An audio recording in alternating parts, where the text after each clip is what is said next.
Live. Hey guys, Vaulsc here. Hope you're having a great week. I am just so happy because I'm here with my best friends, Badlazzor and TemporalDistortion.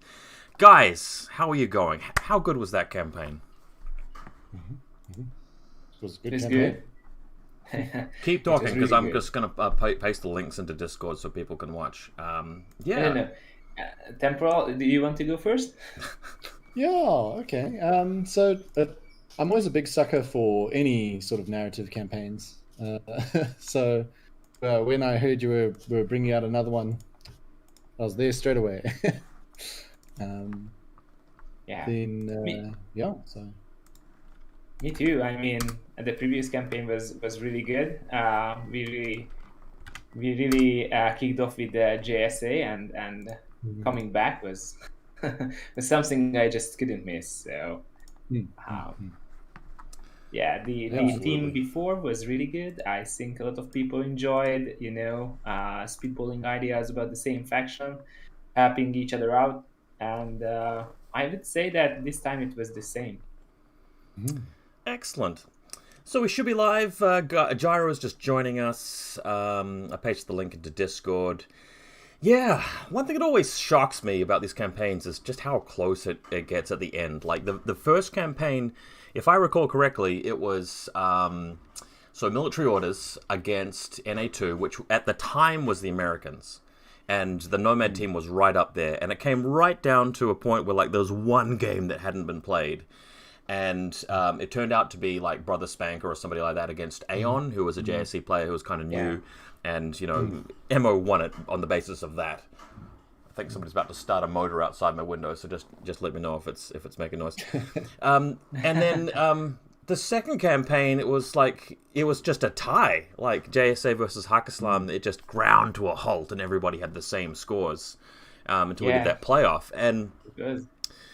people may be asking right now, like who has won the campaign? Like it was supposed to finish like a week ago.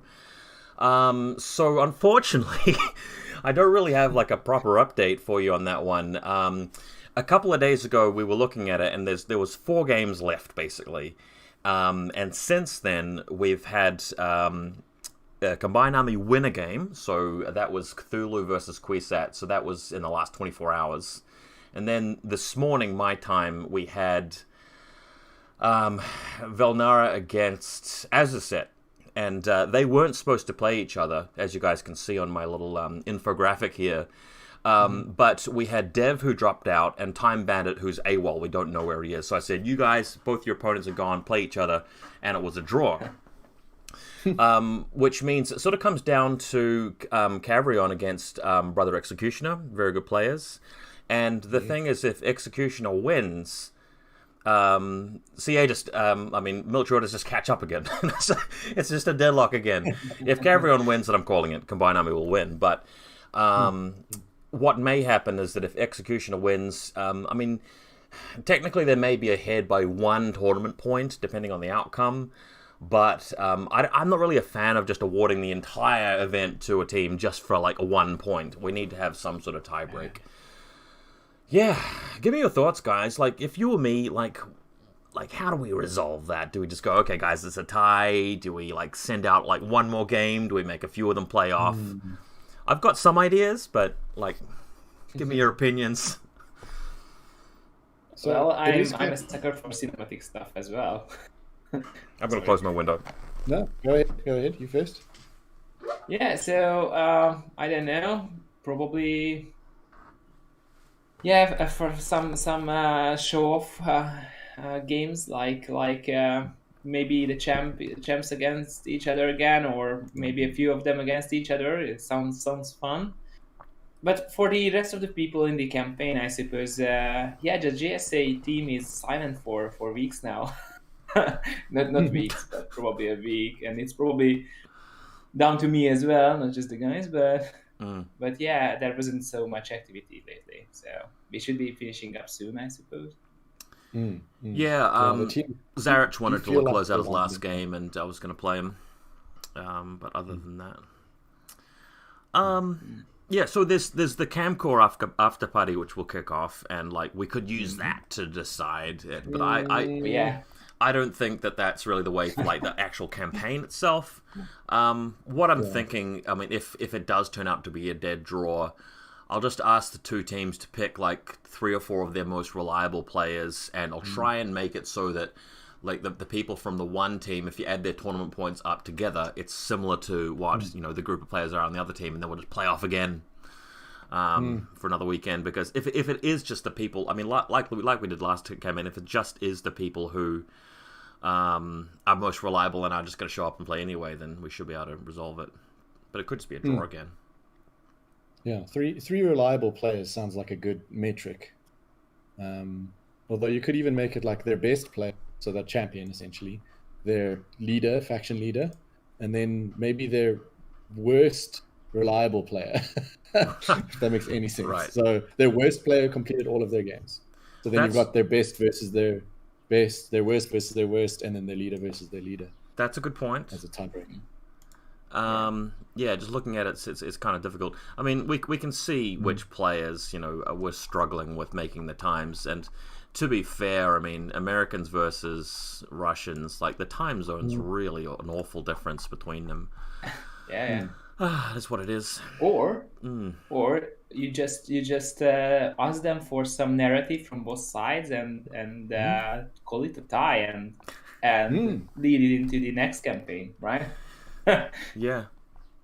That's actually not a bad idea, because it is a narrative event, right? So the fact that they're deadlocked in such a close race means you can very easily end it on a tie and narratively continue that way. Well, they have to write their own narrative about why they won, and we'll all sort of just compare their little short stories, their fan face. Yeah, you like to write them, right? Yeah. So, well, we could get some in-action description of combined army versus military orders on the battlefield. Probably some snowing stuff, because or I don't know where we were playing actually. I'm always trying to think of like more ways to bring like storylines into the campaign, but like the more you do that, the more in danger you are of just making it like kind of trivial, and like the mechanics become too bogged down on sort of the fanciful stuff. And a lot of people just like the hard numbers and just the feeling of being in a team and playing a competitive event. So yeah, it's not that easy, but we'll talk about that a little bit more in the show. Anyway, we're going to bust into the results of that survey shortly. About half the people in the campaign responded to it, which is good. Anything you guys want to particularly go over before we sort of just launch into that? No, I'm keen to see that. Keen to see it? Yeah, no, I'm also keen. I'm going to turn you guys up a little bit. Can you hear any noises outside my window, or is it just my mic picking up? No? We're good. Okay. For me, I'm hearing like a motorbike engine going off. Alrighty. Okay. So, let's have a talk. Let's have a talk about this. So, one of the questions I asked everybody was whether people like the idea of just having a free-for-all, first come, first serve, you join the team that you want to join, or having it very moderated where, there's a system for determining, okay, you go on that team and you go on that team, and we just try and make it really, really fair. And the thing that surprised me about the community response to this is that I also included like a middle question where it was like, well, you kind of got to have balance, sometimes you move people between the teams and sometimes, you let them do your own thing. And that's specifically what I actually did during this campaign.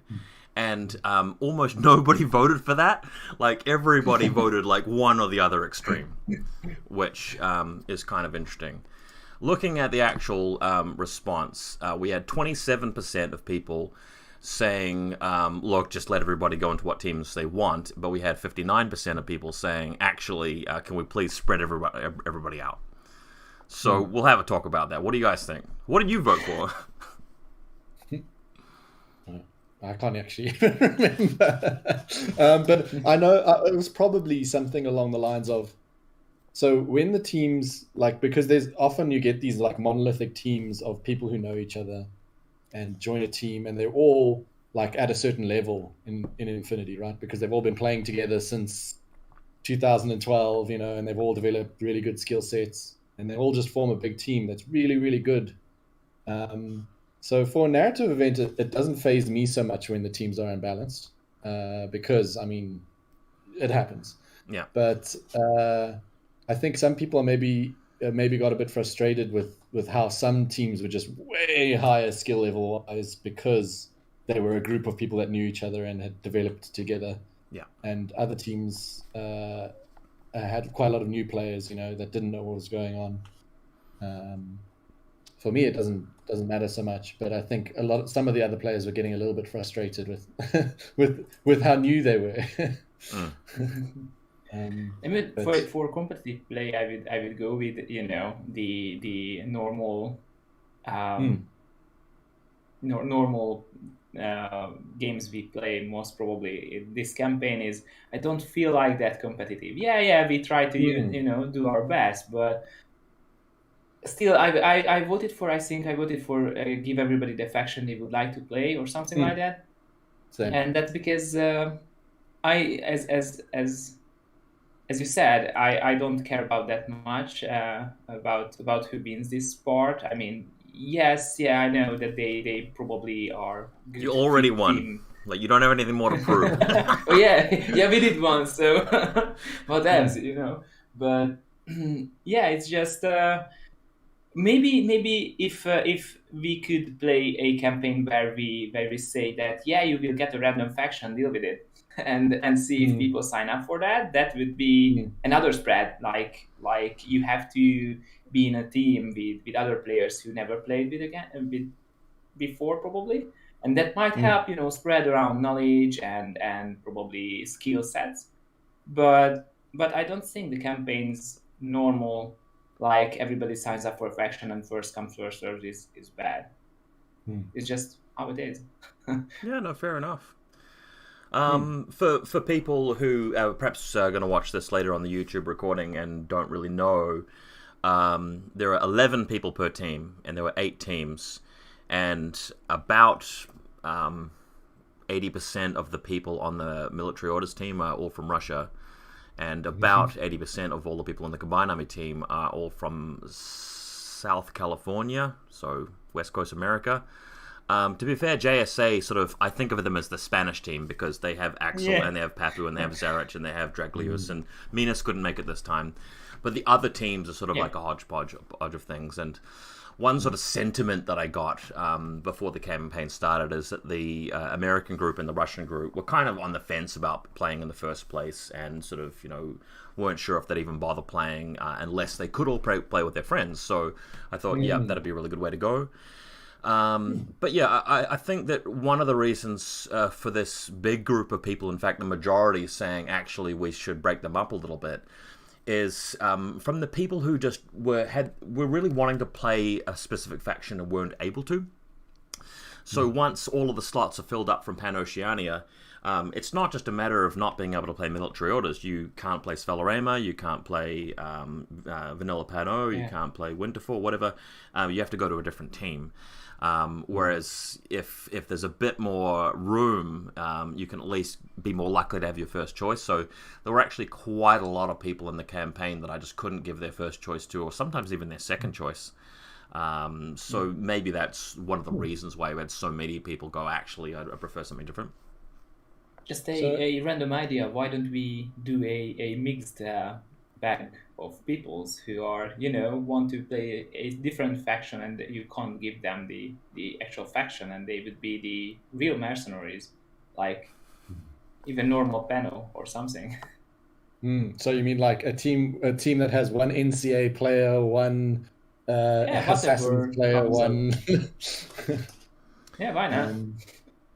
Yeah, that's definitely one way to solve it. Also, I was thinking, what if you made teams asymmetrical in that? So currently you've got 11 players per team, right? And that certainly makes for pairings and stuff a lot easier. But if you made it that just whatever team you signed up for, you've got put on, right? So if half the player base signed up for Pano, they all got Pano. Then pairings is literally just the world against Pano, like everyone's fighting Pano.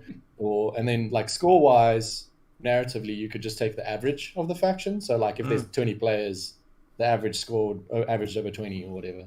Yeah. Or something like that. That's actually a pretty good idea. That sort of is something I hadn't really thought of, so I'll put it on my little list. I've actually got A couple of other ideas that you might consider. So one idea is that next time around, we just go to the big blocks, the Americans and Russians, and say, we want you guys to play, but why don't you split yourself into 2 teams? So you've got half the Russians play military orders, half of them play Morats, and then you've got a lot of room in the factions. If they were down for that, then what that means is you've got those good players spread across 4 teams rather than 2. So that helps. But that's a maybe. I mean, they might not want to do that. The other idea I had was actually making it so that the teams, there's a lot more teams, so that like the max cap on a team is like 5 people, and that way you have all these little groups of like little sectorials playing together. Like you've got the Bakunin guys over here and the Druze guys over here. I mean, the thing about that, there's less sort of group spirit. Like a lot of people like sort of coming into the chat and sort of posting their memes because they are all the military orders guys or all the JSA guys or whatever. And I think for some people that makes it really fun. Yeah, I did that. I mean, our last two chat rooms were filled with memes. So I think, they are coming on for the memes and the JSA spirit, for example. I didn't experience that in the first campaign where I was in Eugene, I think. Yeah, it was definitely different at the time. Okay, we got Andreas in chat. Maybe a good fix is if groups want to sign up as a group, they get thrown into an underrepresented faction as opposed to getting to pick their faction. Yeah, I mean that's one way of fixing it. But again, there's the whole thing is that one reason why people sign up in the first place is because they love the idea of role playing as their little group fighting against the world. Some people are so drawn to that.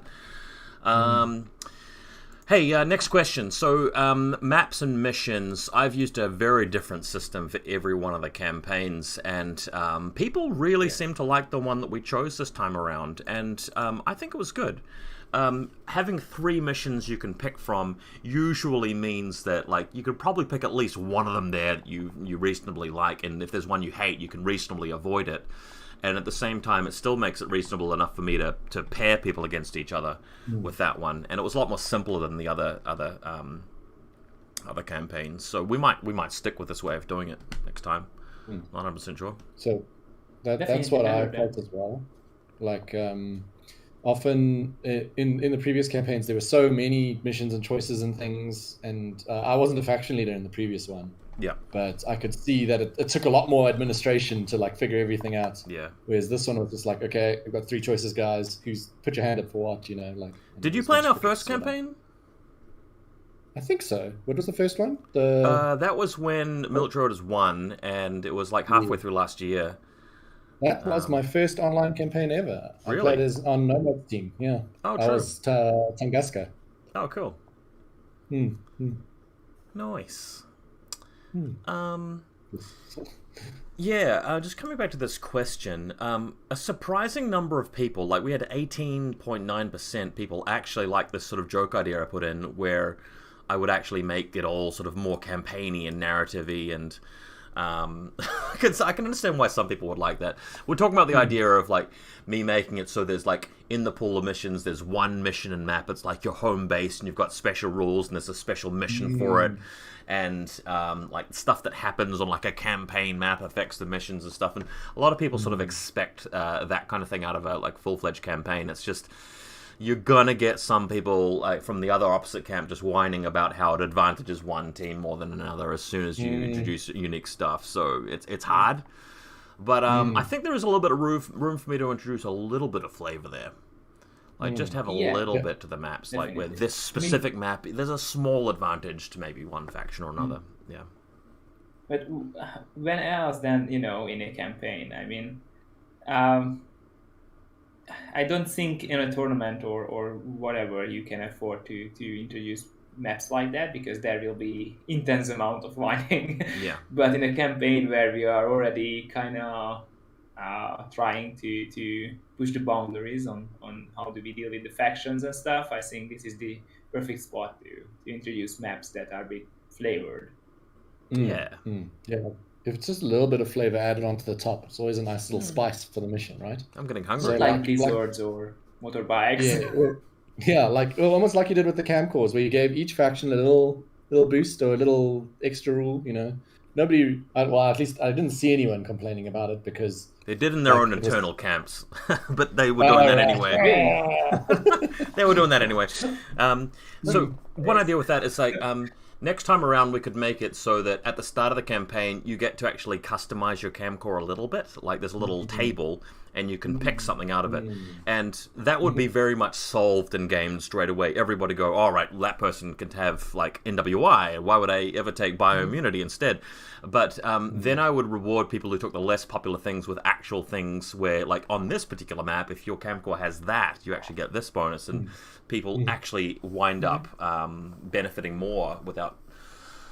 Again, hard to balance though. I mean, it's mechanics like that are very easy to solve when you get given choices, and the whole team just puts their heads together and go, all right, let's all take that one option, and then it's just boring. Yeah. Alrighty. Speaking of maps, let's have a talk about what do you guys think of the maps. So I really like the new assets you put together. Cool. I did find some of the maps. You obviously wanted to use them a lot because they're a nice new asset and everything. Yeah.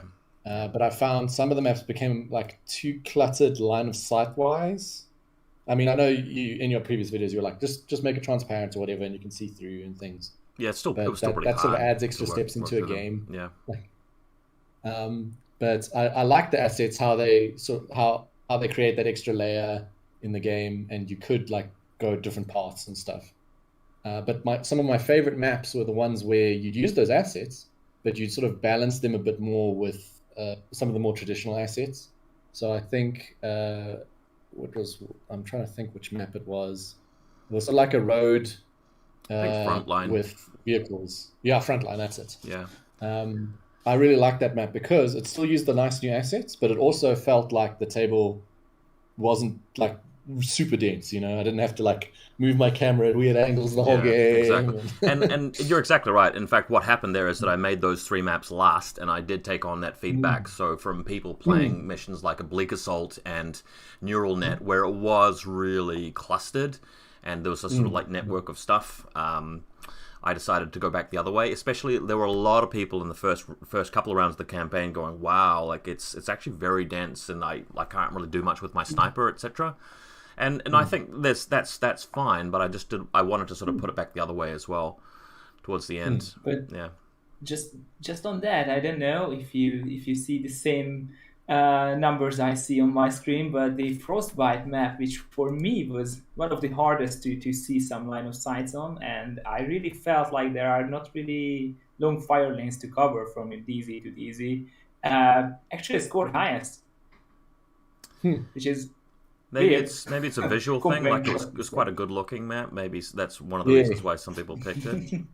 The question was Recovery did the worst, and Recovery probably is like a real eyesore of a map, like ghastly yellow and purple. Maybe that's one of the reasons why I didn't like that. But for me, my favorite from all of these, I think, is the finish line, and that's because just because of the look and feel, the lights and the dark texture on the actual terrain.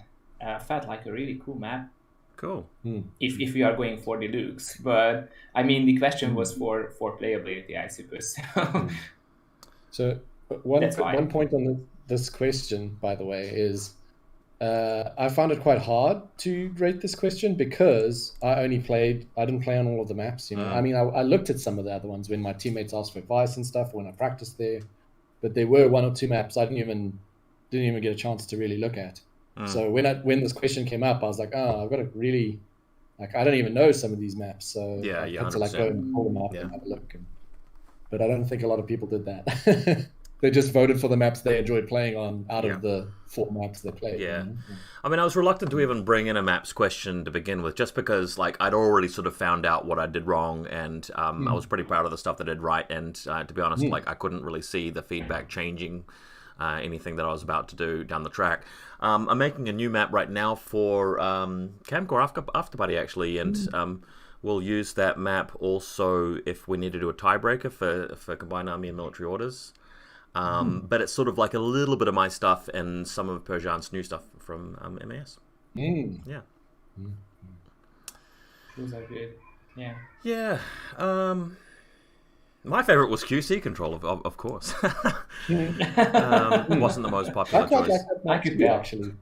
Yeah, it was one of the ones I voted for, like because it was so, like the amount of effort you put into making everything floating and stuff, and all of that, and the invisible Yeah, that layer takes was time. a It was good so touch. disappointing to me going and watching Pseudonymster play it, and he had actually tinted everything so he could see where all the hitboxes were. I was like, come on, dude. Like, No! But he also chooses not to use the 3D models, right? So that's I like don't know. you can There's tell no, he's the like efficiency player there's as no opposed winning with some to people. Yeah, Yeah. that's To be okay. honest, I looked at every map because my faction wanted to have at least one opinion across all maps, and that's why. And it was really hard to even leave out one of these maps because I still feel like I would happily play on any of them compared to my meta tables most of the time. So we don't really have good tables here, at least before COVID. So One thing I Yeah, really yeah. enjoyed was in the chat rooms for all the different factions. Everybody was just like making all of these top-down diagrams and sort of using paint to sort of draw these lines of fire, as if that their teammates weren't you able to ruined spot me. fire That was lanes. game. I think it's just a satisfying thing to do, but I just couldn't understand how it would really be that helpful because when you load up the map, it's pretty obvious where the lanes are anyway. But for some people, it's like, oh god, I must make my teammates make sure that they don't miss out that line. You know what? I repeatedly asked the question that are they useful? Me making those diagrams, and every time they told me that yes, it was because most of the time they go into the games without even looking at the map, and the arrow pieces are just going down where I marked them. So I was like, yeah, well, I mean, I always go into the maps and at least take one look, but seems like people like those. That's Not, actually not a the really ones good point. making them. When the team as a whole solves the map by determining which table side is better for certain strategies, that is one thing that is extremely helpful for the team. Because if you've got a couple of newbies who go into the game and suddenly they're like, oh, I don't know, having the team sort of provide them with that can actually make a really big difference to make sure they don't end up on the side that they hated.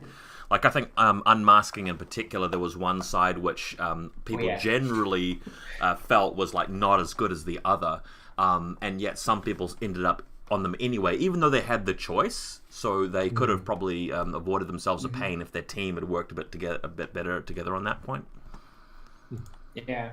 And not just the DZs. It's for missions where you have to, for example, finish line or for example, I'm asking where you have to do something on the map. If you can tell, or neural net at the beginning, if you can somehow figure out as a team which side is better for getting the objectives, not necessarily DZ wise, but to get to the objectives, that might help a lot. Getting them and holding them. Should we carry on? Camcores.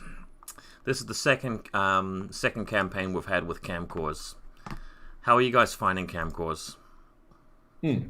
So my vote here was I'd like them to be slightly more impactful. Like Camcores currently felt like the lowest rung of my ladder. Like it was like it's there and it's free. It'll get stuff done. Maybe, but if it could just be slightly better than a line trooper, like it doesn't need to generate an order or anything, but like it felt like it was missing something, but I can't put my finger on exactly what it is. You said that felt like just a tad bit better than a line trooper. For JSA it was. I mean, out of the box it had better BS, right? Well, yeah, I suppose it depends on your faction, because in OSS, like the only thing I rolled pretty much ever was close combat skill. So I had a really good CC Camcore, but I think I got into CC once, and that was because I pushed it. I was like, I'm going to use my CC, and I burnt a whole order pool worth of orders to try and get my Camcore into CC or something. And they died on the way in. We should have given OSS like guard, so they could your guy could have guard like Baby Andromeda. Maybe that would have been more appropriate. Yeah. Oh, that would have been disgusting. Yeah. I mean, starting what you've described, Vol, like you can choose something for your worker as a starting stuff would You probably customize help it. with that. Yeah, because I like the idea of getting random things, and actually in the JSA camp we got a good spread of interesting workhorse skill sets. So I even marked them on our spreadsheet. We had a little spreadsheet for the workhorse. And we had the hacky guys. It was like 3 of them rolled BTS and plus willpower, so that was cool. They all rolled the same, just in different order. And then we had the physical guys who get the throwing the grenades, and then we got the smoke buff as well. So, and then we had I think it was the CC guys, and then we had some various bunch. So actually, it turned out right, but might not be the case for every faction. I don't know. Well, we were fairly balanced too. At the end of the day, like there were some people who got more of one and more of the other. I found it quite interesting that almost all of the faction teams did make a spreadsheet, which they all looked up. It was surprising that some didn't, and they were like, everybody was just constantly confused about what they had. But the design of camcores this time around was very deliberate to push people to actually do that, so that the team felt like they were sort of actually working as a team and sort of having something to talk about and have something to do at all times. But at the same time, I didn't want to make it too impactful. Like, if you make the camcores too powerful, it's like the team that gets the random stuff starts to win games off the back of them a little bit more. But one thing that's obviously very clear from this poll is that camcores are here to stay. People do actually like them. People, if anything, want them to be even more flavoursome. So what we can use is what we've learned here in the data and just people's feedback to just tweak them even more in that direction of the campaign starts to be a bit more about them without making them too out there and unfair.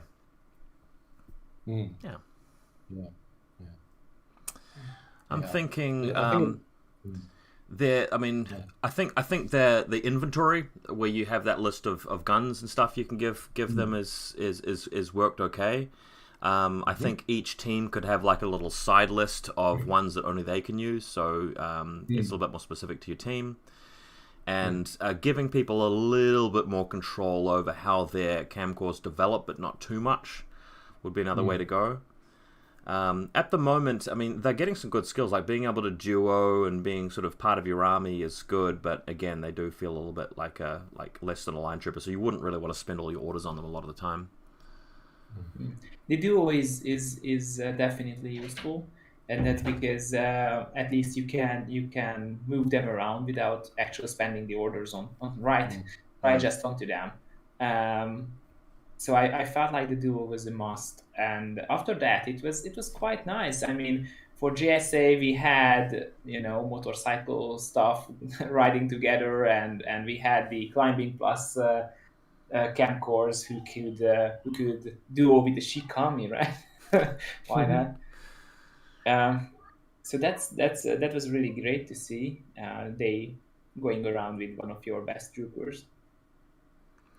Yeah, it helped out. For the Asawira not getting frenzied, I think was one reason why Persian was quite happy to see them. Oh yeah, thankful. Yeah. That was the number one use of camcores that I saw was impetuous suppression. And that's fine. Like if you wanna discover that. We've got Badlazzor in the stream chat. I don't think Ariadne made a sheet. I don't think they did either. There was some hilarious disorganization. Like I think round 2 or whatever it was, the Hakaslam faction leader submitted the form incorrectly, and like all of his guys went on wrong missions, which is like I just couldn't stop laughing. It was against me, against Aleph. Yeah, because it's so I mean, funny because we like. I think they still won anyway. Yeah, just on the other hand, I think they are the low tech faction, so they randomly figuring out this stuff without a spreadsheet actually makes sense. That's kind of okay. I've got Wit in the chat. Duo from vanilla armies can join Harris teams for sectorial. I've got to be careful about, the things that apply to some people, not others, because in the campaign you've got like a whole team where everybody's in a sectorial. Then you've got another team where like hardly anybody's in a sectorial, so you probably couldn't split it up that way. But given how we haven't reached that point where people are complaining that camcores are the only things they spend orders on and it becomes too powerful, we probably could put them in Harris. One thing I considered during this sort of rules design process was how overpowered would it be if they become a wild card? And I realized quite quickly that actually that really breaks some factions because you're getting a free guy and you're still getting the things going on all the other 4 guys. So mixed links and heavy infantry links just get too much from that. Oh yeah. But if you can't do that because your faction just doesn't really run core links, just doesn't work. So you've got to be a little bit careful with that. It's quite easy to put them over the edge, you know.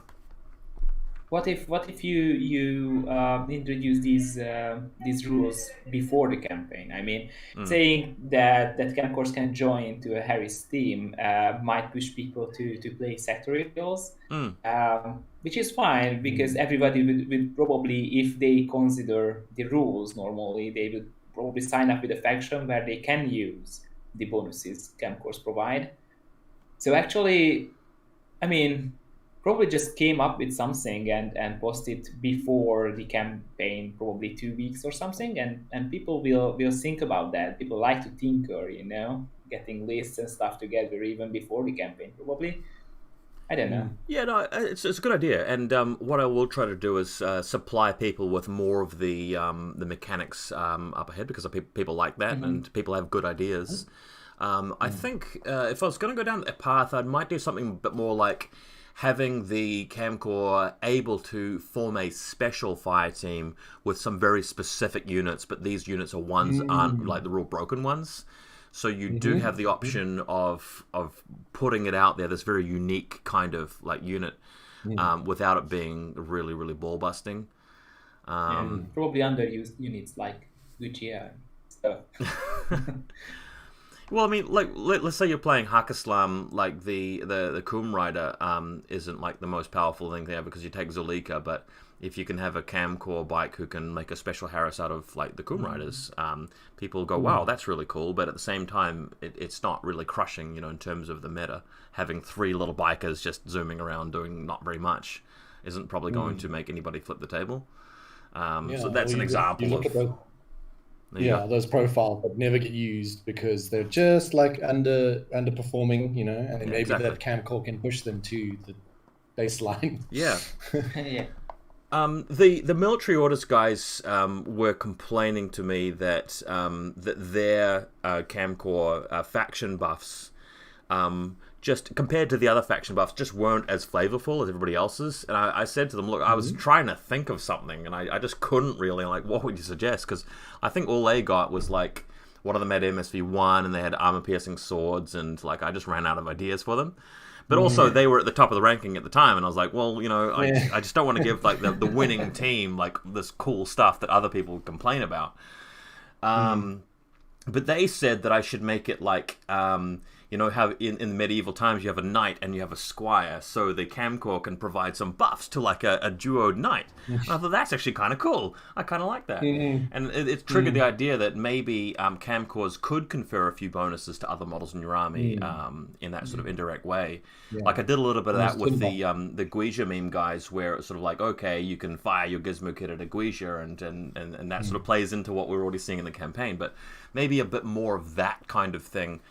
But only where your guy is actually helping out stuff that's not overpowered. Like if you're giving the avatar another point of Blister School, you're sort of gone too far. So you just got to sort of rein it in. Yeah. Probably buff the puppets, right? Yeah, buff the puppets. He is a puppet. He's like the 4th puppet in the team. He's just running in behind them. Yeah, no, because we've got the Tinbot mechanics, right? So it's pretty intuitive to just say, oh, he's got Tinbot XYZ, and then forms a special fire team with these models. And then you're like, well, cool. Now you can buff these models with whatever. That would have been great for military orders, actually, to have the cam core just as one of the items in the equipment they can use. Like one player on the team can have a 10 bot -3, even though you can already do it with Santiago. Having the cam core do it just makes that faction a little bit less like weak against hacking, which I think they'd appreciate. But I mean, it could equally be some other ability that he confers. Yeah. The world is your rulebook. Yeah. Tinbot regeneration.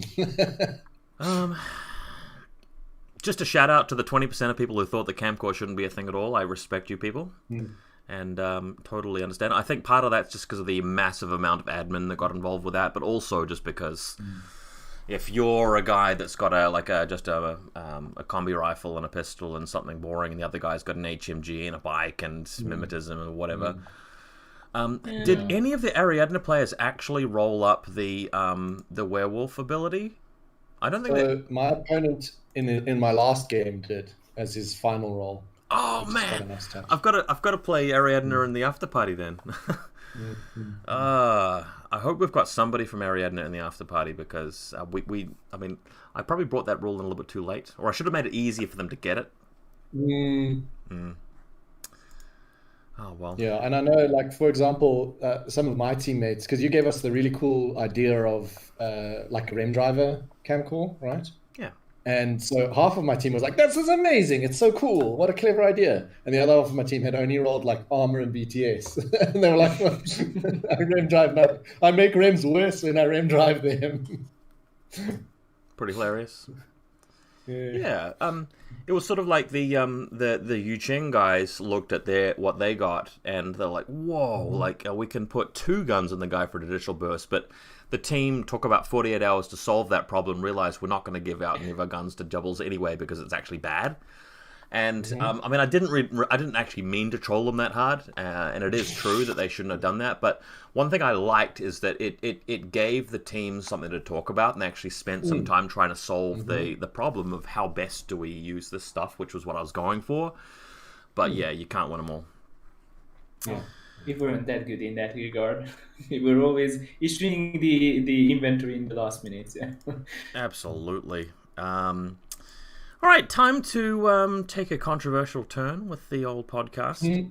How do you generally feel about the special rules in the current ITS season's Frozen Roads, and whether they should be in ITS events? Or TTS events, I should say. Yeah. So this one, Nice I voted yes, they should be included, for the sole reason that I kept forgetting, because I play in different leagues as well at the same time and stuff, and in other games, and I'm getting friendly games with friends and stuff, and I kept forgetting that we weren't using them in this league. So like I'd start and I'd be like, "Oh yes, my bike's not impetuous," and then my opponent would be like, "Yes, it is. You can't make it." I'm like, "Oh yeah," so I'm just terrible at keeping my when there is a league, like a general season rule. It takes me so long to get used to using it, and then when some leagues and stuff don't use it, it just throws me like I get oh no, now this, why did I bring this biker? Yeah, true. I can totally understand. On the other hand, yesterday I played a friendly game with one of my closest friends, Vaulsc, here in Hungary, and we were like, "Yeah, let's play an ITS mission, but do you want this blizzard here? Nah, let's just forget about that. Do you want this whole table to be mountain terrain? Nah. I mean, I'm fine, but does it matter? Nah." we weren't using any ITS flavored rules. The missions, yes, we try to still play it like a normal mission, but these extra layers of ITS forcing us to a terrain, or using these terrain templates, it's just, I still doesn't feel like it's the way they should be affecting our games. It's just doesn't it feels artificial. It feels like another layer that I'm just happy to forget about, most probably. That's what I would say. Yeah, no, I agree with you wholeheartedly that a lot of the rules are dumb. I mean, I like no-name patches bikes for JSA, so don't get me wrong. The Aragoto Spitfire and the Cyber Masking Aragoto is a thing now, so Yojimbo mimetism, right? So, I mean, I wouldn't complain to get that for JSA campaign war, just for you to know. But Noted. on the other hand, I don't like they are just, buffing stuff like with blanket. Yeah, it seems buffs. random, almost. Yeah. Low effort. Yeah. I mean, to be honest, they had two Kickstarter campaigns to run, so I mean, one out running and just shipping, and the other one is in the making. So Bostria said to me the other day that that they've made a lot of money out of the Kickstarters, and he was like, for a while I just couldn't understand why Mantic became a Kickstarter company, and now I get it because people just buy heaps of those Kickstarters. So Infinity is just like a stable thing they've got going in the background now. That's how they view it. It's not their core thing. Don't expect a lot of updates, guys. Oh, before I forget, oh man, these pending changes to the Link Team rules. I know. I will bet Tell me you you don't do anything. anything. I'll bet you anything that they fuck it up. I can't imagine a world where they make changes to the Link Team rules and they like people are generally happy, like there's any consensus that the game's better. It's just hard to do. I mean, you make any tweaks to the Link Teams, you either make it so that suddenly sectorials fall even further behind Vanilla Nomads, Vanilla Combined, or you make it so that a few of the sectorials that are kind of like busted at the moment just go skyrocket through the roof and still leave some of the other ones behind. And the internal balance of needing to have that Link Team, otherwise you can't really sort of do much. I don't know. I mean, if you gave it to me to change the Link Teams, I don't know if I could make any really, really good changes to them. They're in a very sensitive spot. Well, you know what I'm expecting is what I wrote in the Discord channel as well. So they making a blanket buff or blanket change for the whole Link Teams, and they forget about something like hacking, and it either becomes real bad and obsolete, or it becomes too powerful. And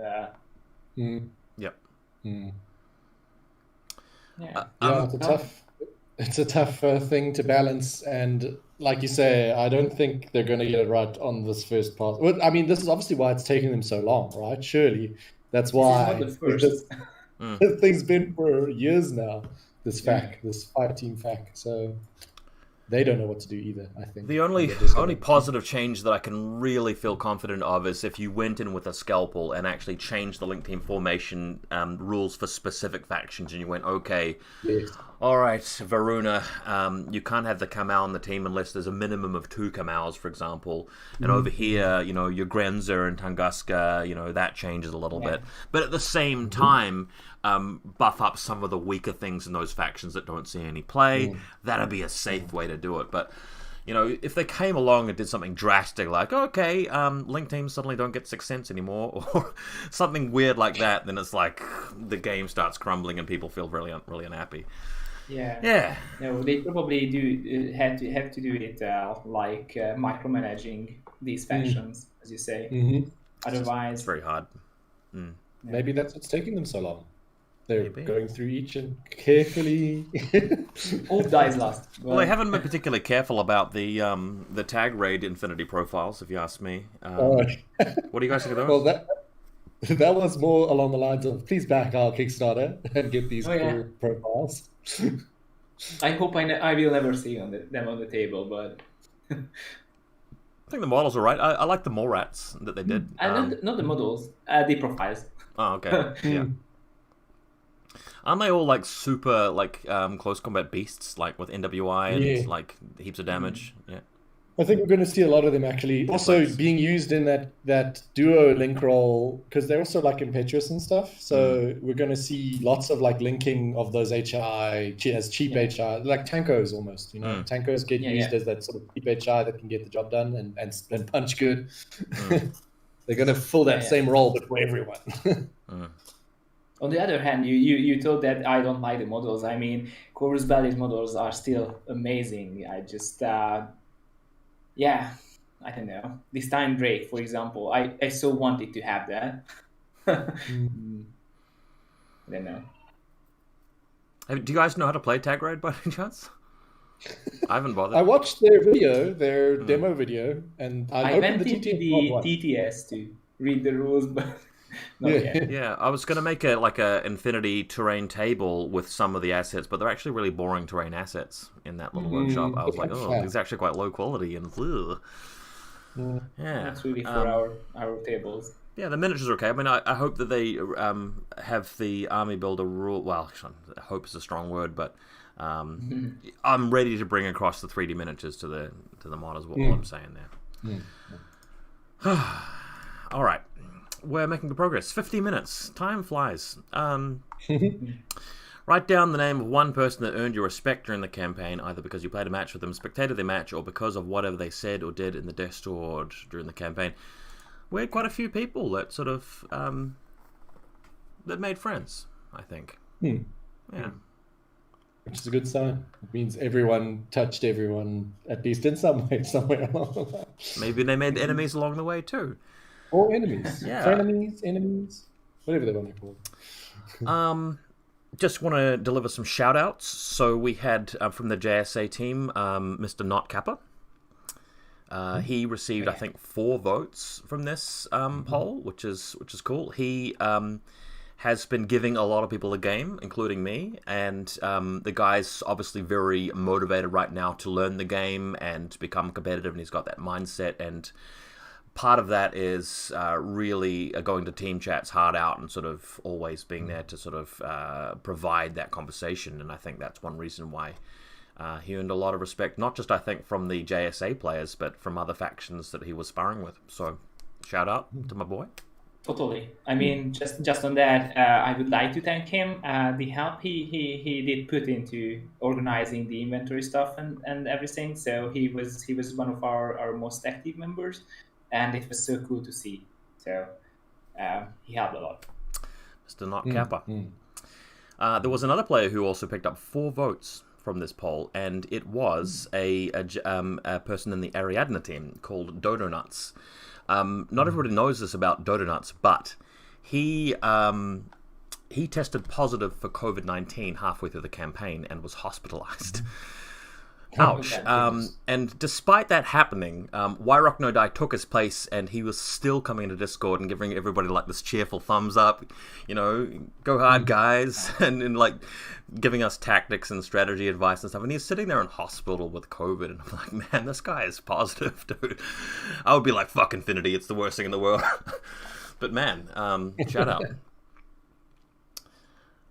Good job.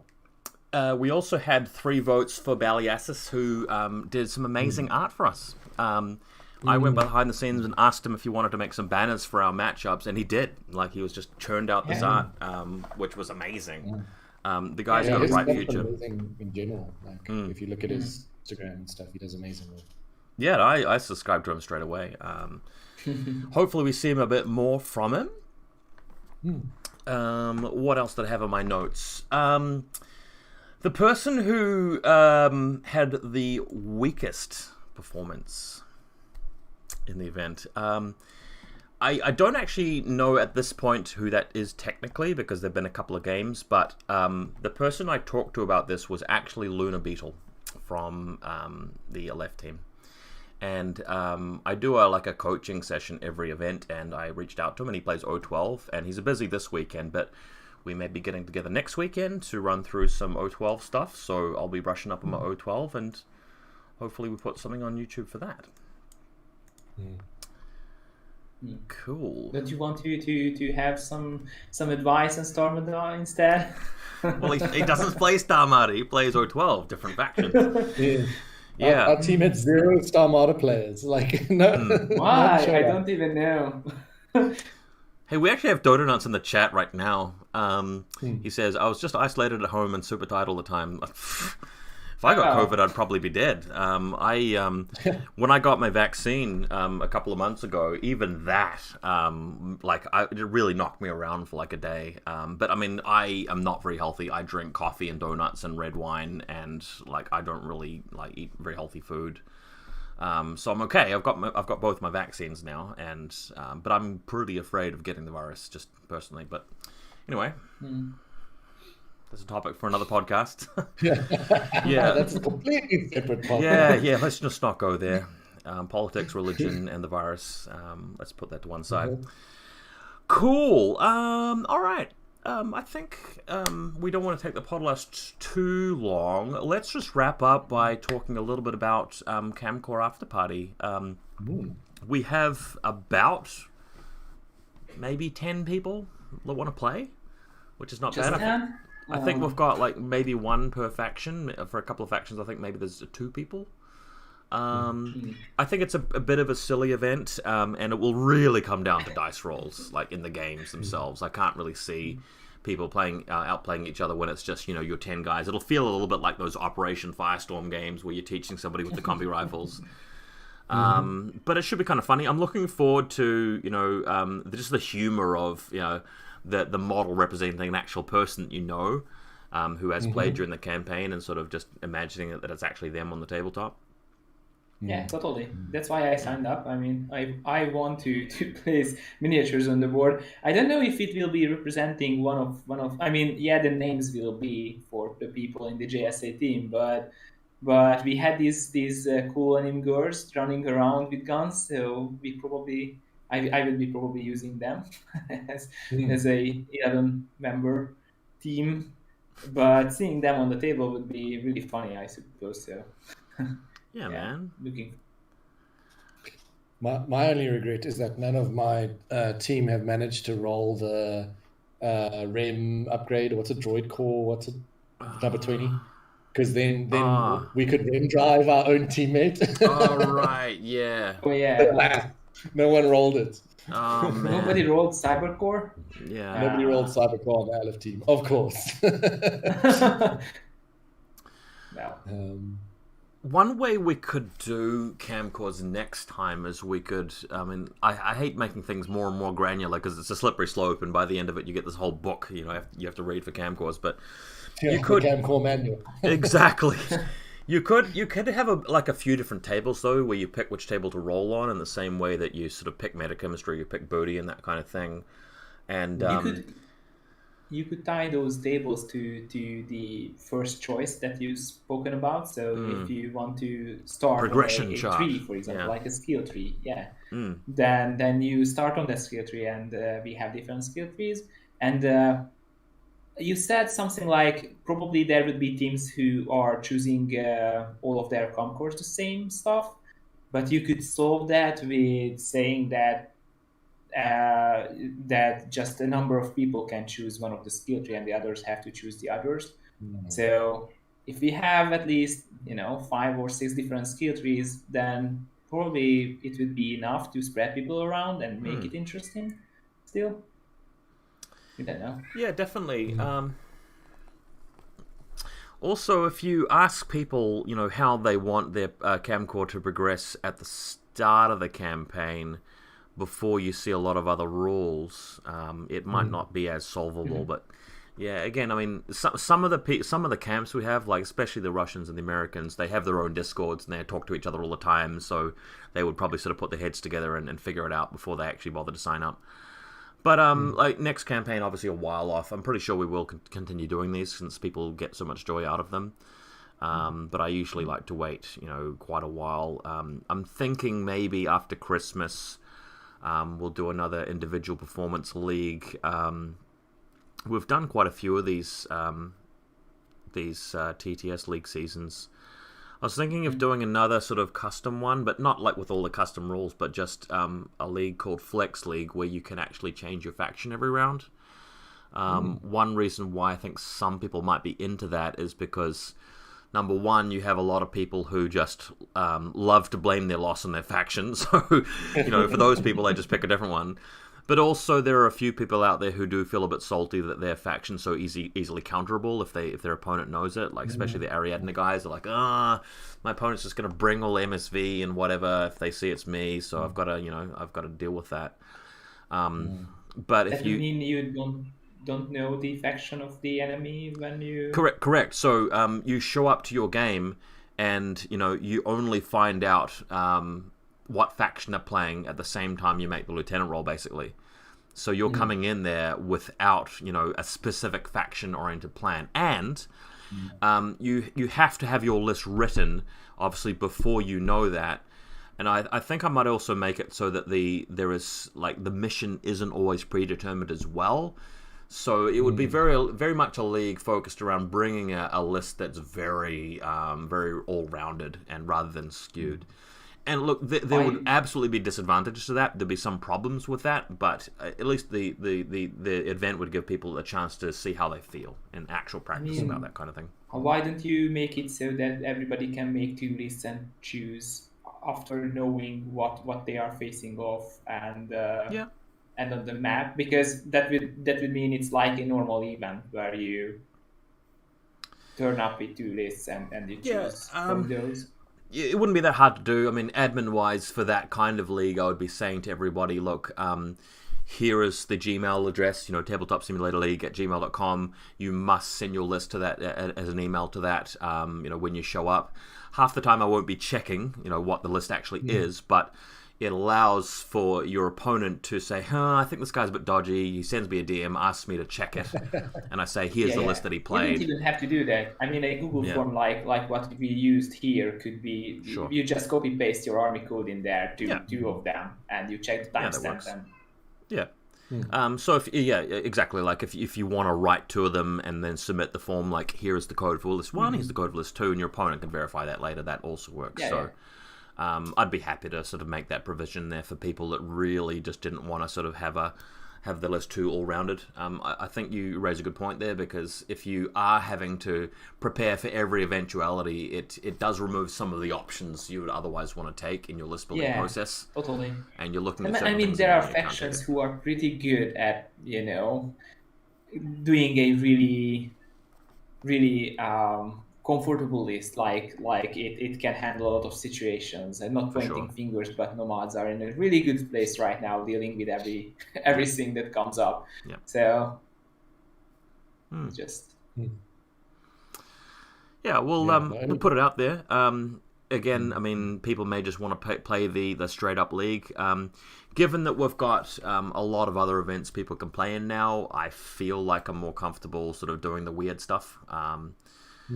The stuff that runs outside of ITS as well, because there is a league that you can play in if you want to play just the dead standard no frills whatsoever. We can give that a crack. We've gone over just over an hour. This has been fun, guys. We should do a podcast every so often. This has been enjoyable. We could. Maybe when they've released the new Fireteam rules. Oh man, we could just have like a salty CB bashing podcast. I'd be down for that. I love that. I don't know. I'm probably not the best person for that. We have people on the Discord who are really into those salty. Get out a marker and draw like fake eyebrows that look like this, like an evil villain eyebrow. We'll. The vein stuff with the reds. If you can't think of anything, I'll give you some like pre-scripted insults to just read off for like a cue card. We'll ghostwrite your content. No matter what the new rules are, you have to read this line. Oh man, that happens with those women that act out the skits for my YouTube content sometimes. They're like, do I really have to say this? This is awful. The thing is, they are turned out right, so you can tell them that it's working. I'm so keen to do some more of that stuff, but we've just been through a pretty big lockdown due to the pandemic. We're just coming out of it now, so. Anyway, more on that down the track. Cool. Anyway, thanks to everybody who watched and everybody on YouTube who joined me and my dearest friends, Badlazzor and TemporalDistortion. And we'll see you in the Discord. And just keep an eye out. We'll have a resolution for the campaign soon. And we're going to probably stream some Camcore after party games, I think, next weekend. So, Thanks for joining, guys. Cool. See you later.